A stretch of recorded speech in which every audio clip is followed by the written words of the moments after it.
बिहार का राजनीतिक पारा लगातार बढ़ता जा रहा है। बिहार की राजनीति में रहस्यमय किरदार वाले प्रशांत किशोर पटना के गांधी मैदान में रैली करते हैं, मगर पूरी की पूरी रैली में सन्नाटा छाया रहता है। दावा होता है 10 लाख लोग पहुंचेंगे और कितने पहुंचते हैं वो आप इन तस्वीरों में देख सकते हैं।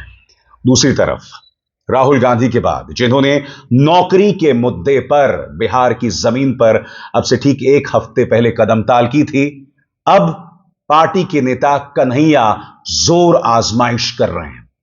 सवाल यह उठ रहा है दोस्तों कि कांग्रेस इस वक्त बिहार में क्यों जिले जिले में अपनी मौजूदगी दर्ज कराने की कोशिश कर रही है। इससे पहले कि मैं आपके सामने प्रशांत किशोर की चर्चा करूं, मैं आपके सामने त्वरित अंदाज में बताना चाहता हूं कि किस तरह से कन्हैया कुमार जो हैं वो अपना दमखम दिखा रहे हैं। सबसे पहले आप इस वीडियो को देखिए। इस वीडियो में आप देख सकते हैं किस तरह से कांग्रेस के कार्यकर्ताओं को पुलिस जो है वो सड़क पर घसीट रही है। जी हां, स्वाभाविक सी बात है, जब तक आप सड़क पर नहीं उतरेंगे जनता आपकी मौजूदगी को नहीं देखेगी, और कांग्रेस यही कोशिश कर रही है जो इस वक्त आप अपने स्क्रीन पर देख रहे हैं। इस वक्त कन्हैया कुमार अपने तमाम समर्थकों यानी कांग्रेस के साथ हम होंगे कामयाब का नारा दे रहे हैं, और उन्होंने बाकायदा ये वीडियो पेश किया है जिसमें कांग्रेस के कार्यकर्ताओं का संघर्ष दिखाया जा रहा है। और इसमें कन्हैया कुमार कहते हैं, अंजाम नहीं आगाज है, बिहार के आवाम की आवाज है। वाटर कैनन और लाठी नहीं, पलायन रोको और नौकरी दो। हम जनता की सुनेंगे और सरकार को सुनाते रहेंगे। जब तक बिहार के लोगों के हक और अधिकार मिल नहीं जाते तब तक संघर्ष की यह यात्रा जारी रहेगी। और आप देख सकते हैं किस तरह से कन्हैया कुमार कांग्रेस के तमाम कार्यकर्ताओं के साथ दिखाई दे रहे हैं। कांग्रेस के कार्यकर्ता जिन पर पुलिस लाठी भांज रही है, वाटर कैनन तक दाग रही है। और आप इन तस्वीरों में देख सकते हैं किस तरह से पार्टी के कई कार्यकर्ता बेहोश हो रहे हैं, मूर्छित हो रहे हैं। और स्वाभाविक सी बात है, जब तक आप सड़क पर अपने आप को नहीं रगड़ेंगे इसका फल आपको नहीं मिलने वाला है।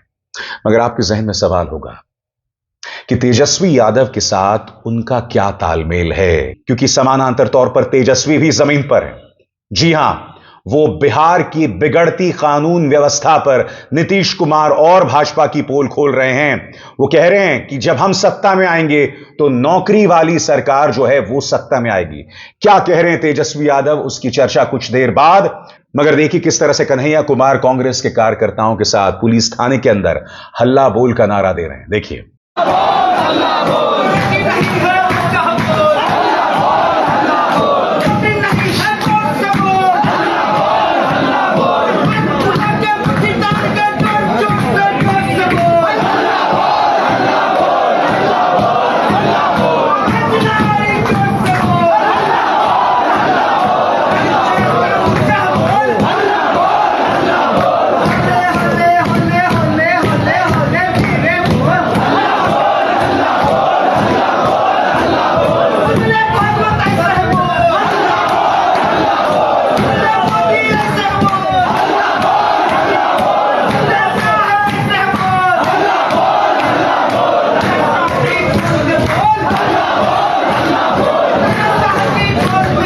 और जैसे कि कार्यक्रम की शुरुआत में कहा मैंने, बिहार की राजनीति में इस वक्त एक रहस्यमय किरदार है जिनका नाम है प्रशांत किशोर। आपको याद है बिहार के छात्रों का आंदोलन, और वो रात जब वो छात्रों के बीच आते हैं और जब छात्र उनसे सवाल करते हैं तब वो छात्रों पर एहसान जतलाते हैं कि हमने तुम्हें कंबल दिया था। प्रशांत किशोर की राजनीति की उल्टी गिनती उसी लम्हे से शुरू हो गई थी, और अब पटना के गांधी मैदान में वो रैली करते हैं और पूरा सन्नाटा होता है। दोस्तों, मैं आपको बतलाना चाहता हूं कि इस बारे में फर्स्ट बिहार झारखंड ने बाकायदा एक रिपोर्टाज पेश की है। उनके जो पत्रकार हैं पूरे गांधी मैदान के नजारे को दिखा रहे हैं। आप खुद देखिए और जानिए किस तरह से ये रैली जो है इतनी बड़ी फ्लॉप साबित हुई है। कई लोग ये सवाल उठा रहे हैं दोस्तों कि प्रशांत किशोर के पीछे कौन है। ये व्यक्ति वैनिटी वैन्स में आता है, एयर कंडीशनड वैनिटी वैन्स में। इनका जो अंदाज है बयां किसी फ्यूडल लॉर्ड, किसी सामंती दबंग से कम नहीं होता है। खासतौर से जिस तरह से ये पत्रकारों से बात करते हैं, जिस तरह से ये बिहार की जनता से बात करते हैं, क्योंकि हकीकत यह है दोस्तों, अगर आप कुछ हटकर राजनीति करने आए हैं तो आपको तेजस्वी या नीतीश कुमार से अलग राजनीति का परिचय देना होगा। मगर प्रशांत किशोर ये बार बार परिचय दे रहे हैं कि उनकी सोच निहायत ही सामंती है। याद है कि नहीं आपको देर रात को किस तरह से उन्होंने आंदोलनकारियों से बात की थी? उसकी हम चर्चा करेंगे, मगर सबसे पहले एक और वीडियो वायरल हो रहा है जिसमें वो अपने समर्थकों से कह रहे हैं, कथित तौर पर कह रहे हैं, क्योंकि मैं चाहूंगा कि प्रशांत किशोर इस वीडियो पर अपनी राय दें, क्योंकि जो बात वो यहां कह रहे हैं बहुत ही खतरनाक बात कह रहे हैं दोस्तों। यहां पर प्रशांत किशोर कथित तौर पर कह रहे हैं कि 11 अप्रैल के बाद गांजा फूंकना, हालांकि वो ये भी कहते हैं कि गांजा फूंकना अच्छी बात नहीं है, मगर जो व्यक्ति प्रदेश की जनता को एक विकल्प देने की बात कर रहा हो, वो ये कह रहा है कि 11 अप्रैल की रैली के बाद गांजा फूंकना। क्या यह वीडियो सही है? क्या यह वीडियो डॉक्टर किया गया है? क्योंकि प्रशांत किशोर अब तक खामोश है। यह वीडियो जो है फर्स्ट बिहार झारखंड में आया है, जिसकी रिपोर्ट मैंने आपको अभी अभी दिखाई थी। देखिए क्या कह रहे हैं प्रशांत किशोर, क्योंकि अब तक प्रशांत किशोर इस वीडियो पर खामोश हैं। जो वो कह रहे हैं निहायत ही शॉकिंग, सुनिए। और आगे बढ़ने से पहले एक जरूरी संदेश, मेरे कार्यक्रमों के लिए आप नोटिफिकेशन का इंतजार मत कीजिए, मेरे चैनल में जाइए और खुद जाकर कार्यक्रम देखिए और रहिए अपडेटेड। और हां, ज्वाइन कीजिए मेरा चैनल, देखिए यह जरूरी संदेश। स्वतंत्र और आजाद पत्रकारिता का समर्थन कीजिए, सच में मेरा साथी बनिए। बहुत आसान है दोस्तों, इस ज्वाइन बटन को दबाइए और आपके सामने आएंगे ये 3 विकल्प, इनमें से एक चुनिए और सच के इस सफर में मेरा साथी बनिए। प्रशांत किशोर गलत कारणों से चर्चा में है। अब मैं आपको एक और वीडियो दिखाना चाहता हूं। इस वीडियो में आप देखिएगा जहां पर उनकी रैली हुई, लोगों के खाने का इंतजाम किया गया। मैं फिर पूछ रहा हूं, इस सब का पैसा कहां से आ रहा है दोस्तों?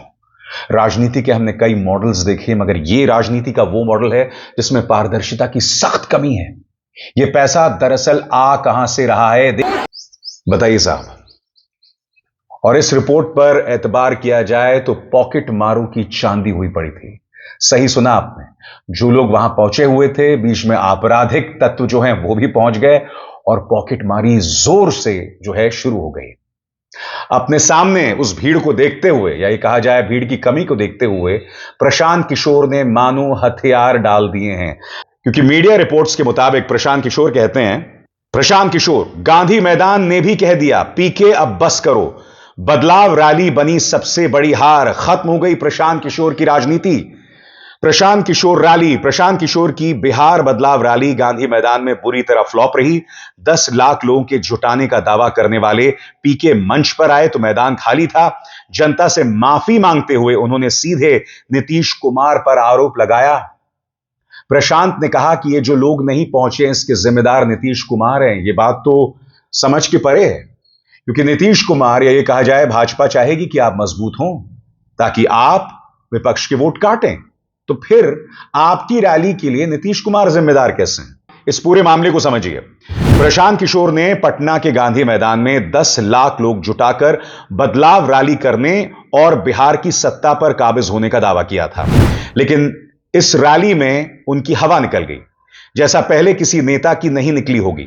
पटना के ऐतिहासिक गांधी मैदान में शायद ही पहले कभी ऐसी सुपर फ्लॉप रैली रही होगी। रैली के बाद जन स्वराज पार्टी के कर्ता धर्ता प्रशांत किशोर अब बिहार में वोट कटवा भी नहीं रहे।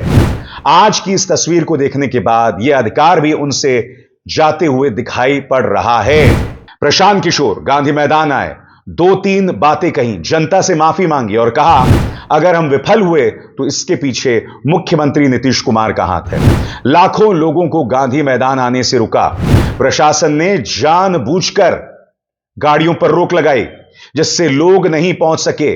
और पीके यहीं नहीं रुकते हैं, कहा अगर मैं नहीं होता तो नीतीश कुमार 2015 के चुनाव के बाद मुख्यमंत्री नहीं बनते। नीतीश कुमार ने हमें रोका है। 10 दिनों के बाद पटना के सूबे की यात्रा पर वो निकलेंगे। मगर सवाल एक बार फिर वही दोस्तों, ये जो पूरा खर्चा हो रहा है, इतने बड़े तादाद में लोगों को लाने की जो कोशिश हो रही है, एयर कंडीशनड वैनिटी वैन्स, ये सब आ कहां से रहा है? याद है आपको जो बिहार छात्रों ने आंदोलन किया था? उस वक्त भी प्रशांत किशोर की भद पिटी थी, उनकी काफी छीछा लेदर हुई थी। तब आपको याद है उनकी एक सामंती सोच सामने आई थी। तब वो छात्रों पर यह एहसान जतला रहे थे कि तुम्हें हमने कंबल दिया है ना, हमें आंख दिखाइएगा। याद है कि भूल गए? फिर से देखिए। कौन कौन छात्र लोग आए जरा बताइए तो। ये नया नया नेता भी आए हैं, बड़े सपने से इकट्ठी होते हैं। अरे आप नेता हैं, हम लोग नेता। अरे भाई, अरे बात सुनो भाई, सुनो 2 मिनट सुनो। अभी कंबल मांगे हो हमसे, हमसे कंबल नीचे करो यार, लोग मांगे हैं क्या आपसे? हाथ नीचे करो। आप कंबल देके धौस दिखा रहे हैं। एक बात स्पष्ट कर दी जाए, प्रशांत किशोर एक स्ट्रैटेजिस्ट हैं, पर्दे के पीछे बैठकर राजनीतिक दलों की रणनीति बनाते हैं। इसलिए प्रशांत किशोर के बारे में कहना कि उनकी राजनीति खत्म हो गई है, यह सही नहीं होगा, क्योंकि पहली बार कई लोग नाकाम होते हैं। शायद इतिहास में ऐसे बहुत से कम लोग हैं, अगर आप इतिहास पर निगाह डालें तो एनटीआर ऐसे थे।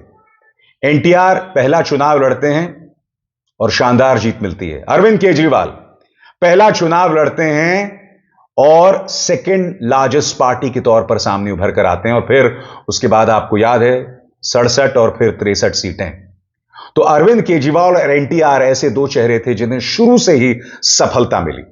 प्रशांत किशोर, हालांकि अभी चुनाव होने बाकी हैं और हमें देखना पड़ेगा कि साल के अंत में जो चुनाव होने वाले हैं प्रशांत किशोर क्या कमाल कर पाते हैं, मगर इस वक्त उन्हें लोग एक वोट कटवा के तौर पर देख रहे हैं।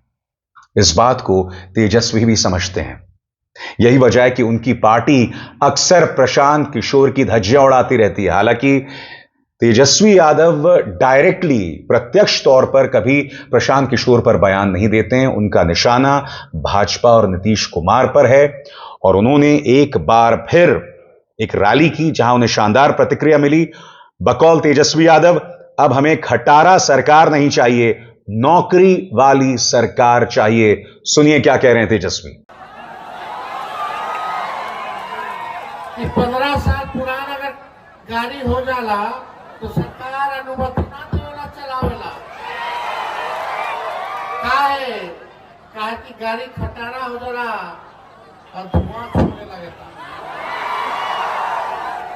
और धुआं छोड़े का काम करेला, यानी प्रदूषित करने का काम करता है। ये खटारा गाड़ी कब बीच में पंचर हो जाए, कब इंजन बैठ जाए, कोई ठीक नहीं है।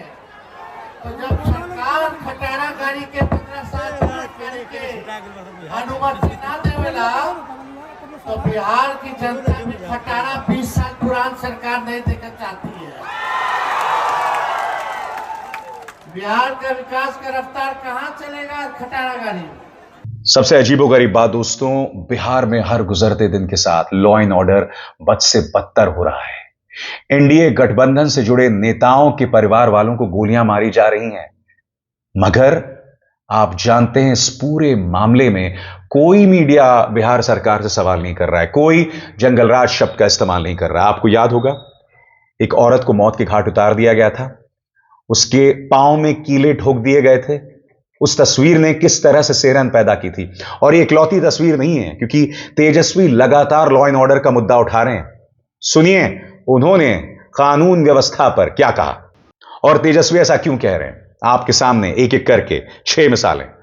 जी बिहार झारखंड, चोर उचक्कों ने मंत्री को भी नहीं छोड़ा। बेतिया की विधायक और मंत्री रेणु देवी का मोबाइल और पर्स चोरी। बिहार में बवाल, घर में घुसकर तलवार से काटा। ईटीवी भारत, बिहार में महिला अधिकारी के साथ हैवानियत। भाजपा सांसद जनार्दन सिंह सिग्रीवाल और सीवान डीएम पर पथराव, ईंट और पत्थर लाठी डंडे से हमला। इसके बाद जीतन राम मांझी की नातिन का मर्डर, सीने में उतार दी गोली। ईटीवी बिहार, फिर गरजी बंदूक, 3 लोगों को मारी गोली। बिहार से बड़ी खबर, पटना एयरपोर्ट से बिल्डर का अपहरण, 50 लाख। जेडीयू विधायक के भांजे को अभी अभी बिहार में मौत के घाट उतार दिया गया, मर्डर हुआ, हड़कंप। मैं फिर आपसे पूछना चाहता हूं, अगर ऐसा विपक्ष के किसी राज्य में हो रहा होता तब यह मीडिया क्या कर रहा होता, मगर मीडिया इस वक्त पूरी तरह से खामोश है। मैं समझना चाहता हूं क्यों। क्या ये खबरें नहीं है, एक पूरा सिलसिला दिखाई देता है। जहां पर हम देख रहे हैं कि लॉ एंड ऑर्डर बद से बदतर हो रही है, मगर साहब मजाल है मीडिया इस पर कोई सवाल करे। जो भी कहें दोस्तों, जिस तरह से कांग्रेस जो है वो मैदान में उतरी हुई है नौकरी और पलायन के मुद्दे को लेकर, जिस तरह से प्रशांत किशोर अपनी मौजूदगी दर्ज करने की कोशिश कर रहे हैं और जिस तरह से तेजस्वी यादव अभी से मेहनत कर रहे हैं, इसने राजनीति को दिलचस्प बना दिया है। मगर आपके जहन में सवाल होगा दोस्तों, आखिर क्या वजह है कि कांग्रेस इस कदर उग्र हो गई है? और कांग्रेस जो इस कदर उग्र हो गई है, क्या उनका तेजस्वी के साथ इस वक्त तालमेल दिखाई दे रहा है? इस बात को लेकर आपके जहन में सवाल होगा जिसका मैं जवाब देना चाहूंगा। दोस्तों याद कीजिएगा, पिछली बार जब चुनाव हुए थे तब यह कहा गया था कि कांग्रेस ने जिस तरह से उम्मीदवारों का चुनाव किया, उसकी वजह से तेजस्वी यादव या ये कहा जाए महागठबंधन को हार का सामना करना पड़ा था। इस बार कांग्रेस क्या कर रही है? मैदान में उतर रही है। वो तमाम जिलों में पुरजोर तरीके से कोशिश कर रही है। और इसका मकसद क्या है? कल को जब सीटों का बंटवारा हो तो बेशक उन्हें कम सीटें मिलें, मगर वो सीटें मिलें जहां पर उन्हें जीत मिले। क्योंकि हुआ क्या, पिछली बार कांग्रेस का यह कहना है कि हमें वो सीटें दे दी गई जो शहरी थी, जो भाजपा की स्ट्रांग होल्ड थी, लिहाजा वहां पर जीतना नामुमकिन था। मगर आप भी जानते हैं दोस्तों, कांग्रेस ने अपनी तरफ से कई जगहों पर गड़बड़ की थी। आपको याद होगा, एएमयू की पृष्ठभूमि वाले मशहूर उस्मानी को सीट दे दी गई थी, जबकि आप जानते हैं तेजस्वी किसी और को सीट देना चाहते थे। और ऐसा क्यों हुआ? क्योंकि प्रियंका गांधी वाड्रा के एक सचिव है जिनका नाम है संदीप ने जोर लगाया और कहा कि मशहूर को ही टिकट दिया जाए। अब मैं नहीं जानता हूं कि मशहूर और संदीप सिंह के बीच में क्या रिश्ते रहे होंगे। नतीजा यह हुआ कि मशहूर मैदान में उतरते हैं। मशहूर वो शख्स हैं जिनका नाम जुड़ गया था अलीगढ़ मुस्लिम यूनिवर्सिटी में जिन्ना विवाद के साथ। इसका परिणाम यह होता है दोस्तों कि मशहूर मैदान में उतरते हैं और न सिर्फ मशहूर की सीट बल्कि मिथिलांचल की कई सीटें, वो मिथिलांचल जो कि आरजेडी और कांग्रेस का गढ़ था, मिथिलांचल की कई सीटों में हिंदू मुस्लिम हो जाता है, ध्रुवीकरण हो जाता है। नतीजा मिथिलांचल में तेजस्वी का परफॉर्मेंस बहुत खराब जाता है। इस कदर खराब जाता है कि पूरे मिथिलांचल में कांग्रेस एक भी सीट नहीं जीत पाती। उल्टा आरजेडी के कई दिग्गज नेता चुनाव हार जाते हैं। इस बार तेजस्वी वो गलती नहीं दोहराना चाहते। अब हमें यह देखना होगा कि कांग्रेस जो कि जूनियर पार्टनर है बिहार में, क्या वो अपनी पुरानी गलतियां दोहराएगी या कहीं ऐसा तो नहीं कि नई गलतियां सामने लेकर आ जाए। ये तमाम मुद्दे हैं जिस पर हमारी निगाह लगातार बनी हुई है। जो भी है दोस्तों, बिहार की राजनीति बहुत दिलचस्प है और उस पर हमारी निगाह लगातार बनी रहेगी। अभिसार शर्मा को दीजिए इजाजत। नमस्कार।